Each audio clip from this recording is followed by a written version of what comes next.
నమస్తే. కామారెడ్డిలోని GR colony దగ్గర అవుతున్నాం. దాదాపుగా 2-3 రోజుల నుండి విధ్వంసం సృష్టించింది వర్షం అనుకోవచ్చు. సో ఈ విధ్వంసంకి ఎంత నష్టం జరిగింది, ఎలాంటి దారుణం జరిగిందని కూడా చూడొచ్చు.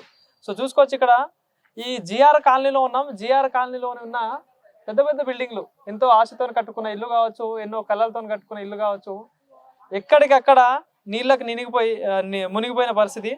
సో సోఫాలు, టేబుళ్ళు, బియ్యం బస్తాలు కావచ్చు, ఫ్రిడ్జ్లు కావచ్చు, కార్లు కావచ్చు, బైకులు కావచ్చు, అన్నీ కొట్టుకున్న పరిస్థితి. ఇంట్లో కొన్నప్పుడైతే ఎట్లాంటి ఇల్లు ఉంటుందో ఇప్పుడు అట్నే ఉందని చెప్పేసి చెప్తా ఉన్నారు. ఇందాక ఇంట్లో వాళ్ళతో మాట్లాడితే మొత్తం జీరో, కంప్లీట్ కొలాప్స్ అయిపోయిన పరిస్థితి. సో ఇప్పుడు ఏం చేయాలో ఆలోచించలేని పరిస్థితిలో ఇంటి యజమానులు ఉన్న పరిస్థితి. సో మరి చూసుకోవచ్చు, మొత్తం క్లీనింగ్ నడుస్తూ ఉంది. సో ఫైర్ సిబ్బంది కావచ్చు, మున్సిపల్ సిబ్బంది వాళ్ళందరూ కూడా క్లీనింగ్ చేస్తూ ఉన్నారు. సో ఇంట్లో చూసుకోవచ్చు, మొత్తం ఇప్పుడే క్లీన్ చేసి మొత్తం ఇప్పుడే రెడీ చేస్తున్న పరిస్థితి. మ్యాక్సిమం 60 నుండి 70% సామాన్లన్నీ ఆగమైపోయిన పరిస్థితి. సో మరి ఎంతో ఆశతో కట్టుకునే ఇల్లు, ఎన్నో కళలతో కట్టుకుంటారు ఇల్లు. సో మరి ఇంత నష్టాన్ని మరి ఎట్లా ప్రభుత్వం దీనిపై ఎట్లాంటి వీళ్ళకి న్యాయం చేస్తారో చూడాలి.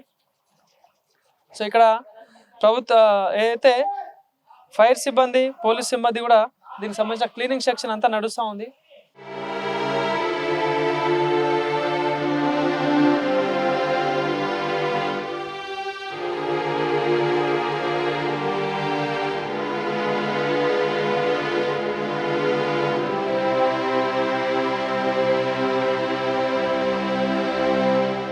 ఏంటి ఆ రోజు ఏ టైంకి వరదలు వచ్చినాయి ఏంటి, అసలు ఇంట్లోనే ఉన్నారా? ఇంట్లో ఉన్నాము. బయటకి వెళ్ళి వచ్చేసరికి మార్నింగ్ 10 o'clock సడన్లీ ఒక 5 minutes లో ఫ్లడ్ వచ్చేసింది.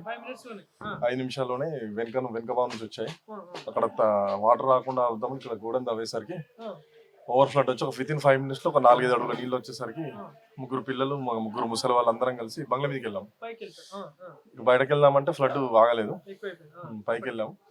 పైకి వెళ్ళేసరికి కదా మేము అక్కడే ఉన్నాం. మార్నింగ్ 10 నుంచి రాత్రి. ఇక్కడ బోటిక్ షాప్ ఉంది, బిజినెస్. ఏంటి ఆ పరిస్థితిలో ఏంటి మరి, అంటే ఇంత వరద ఎప్పుడైనా వచ్చిందా? ఇప్పుడు రాలేదు. లాస్ట్ ఇయర్ వచ్చింది కానీ చిన్నగా వచ్చింది. సరే చాలా పెద్ద వచ్చింది.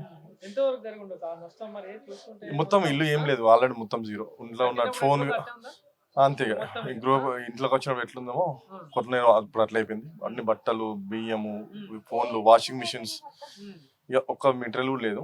పొద్దున్న 10 గంటలకు పైకి వెళ్తే రాత్రి 11 గంటలకు మేము బయటకు వచ్చినాం. అప్పటిదాకా వరద ఉధృతి తగ్గినాక పోలీసు వాళ్ళు, రెస్క్యూ టీం వచ్చి మమ్మల్ని కాపాడారు.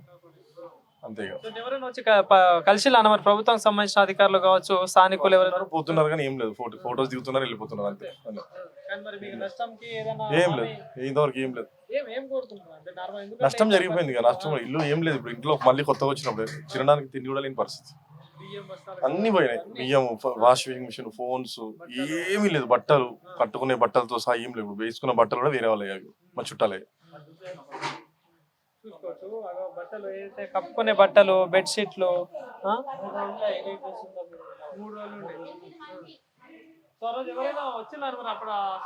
వరద ఉధృతికి ఎవరు రాలేదు. వరద ఉధృతి తగ్గినాక మాత్రం పోలీసు వాళ్ళే వచ్చారు. ఎవరు రాలే, వాళ్ళే పోలీసు వాళ్ళకి వాళ్ళు మాత్రం వచ్చారు. ఎవరు రాలేదు. రెస్క్యూ టీం వచ్చి కాపాడారు. అది పరిస్థితి. అంటే వాళ్ళతో ఎక్కువ మాట్లాడినాం, ఎందుకంటే అప్పటికే వాళ్ళు బాధలో ఉంటారు. ఇట్లాంటి పరిస్థితి ఎవరు ఊహించలేని పరిస్థితి ఇది. సో మరి చూసుకోవచ్చు, మీరు చెప్పగలరు అంటే ఎప్పటి నుండి చేస్తా ఉన్నారు పనులు, ఎట్లాంటి అంటే ఎంతవరకు నష్టం జరుగుతుంది? ప్రతి ఇల్లు చేస్తా ఉన్నారు క్లీనింగ్ కావచ్చు, ఎట్లా ఉంది నష్టం? మంచిగా వేయడానికి మేము ఎవరము, మంచిగా వాళ్ళు వరదలో ఒక్కొక్క టీవీ, ఒక్కొక్క రిఫ్రిజిరేటర్, మీకు తెలియదా? ఒక్కొక్క రిఫ్రిజిరేటర్ దగ్గర 15,000 ఉంటది. ఇప్పుడు వాషింగ్ మిషన్ 35,000 ఉంది. ఏబిఎస్బి మస్తు నష్టపోయారు. ఒక 4-5 లక్షల నష్టపోవచ్చు. వాళ్ళకి ఏం చేసినా ఏం చేస్తాం, ప్రకృతికి ఎవరు అతిథులు కాదు. సరేనా? చూసుకోవచ్చు, దీనికి సంబంధించిన డిపార్ట్మెంట్ సంబంధించిన ఫైర్ సిబ్బంది వాళ్ళందరూ కూడా చాలా బాధనైతే వ్యక్తం చేస్తా ఉన్నారు. సో ప్రకృతి జరిగిన దానికి మనం ఏం చేయలేము, కానీ ప్రభుత్వాలు అయితే దీనిపై దృష్టి పెట్టి ఎంతో కొంత న్యాయం చేయాలని కూడా వాళ్ళు కోరుతా ఉన్నారు. సో మరి ఎక్కడికక్కడైతే మొత్తం ఆగమైన పరిస్థితి, ఏరియా మొత్తం జిఆర్ కాలనీ అని చెప్పేసి అంటా ఉన్నారు. సో మరి దీనిపై ప్రభుత్వాలు ఎట్లాంటి న్యాయం చేస్తారో చూడాల్సి వస్తుంది. సో చూసుకోవచ్చు, ఇక్కడ మొత్తం ఇదంతా కుంగిపోయింది బిల్డింగ్ లో.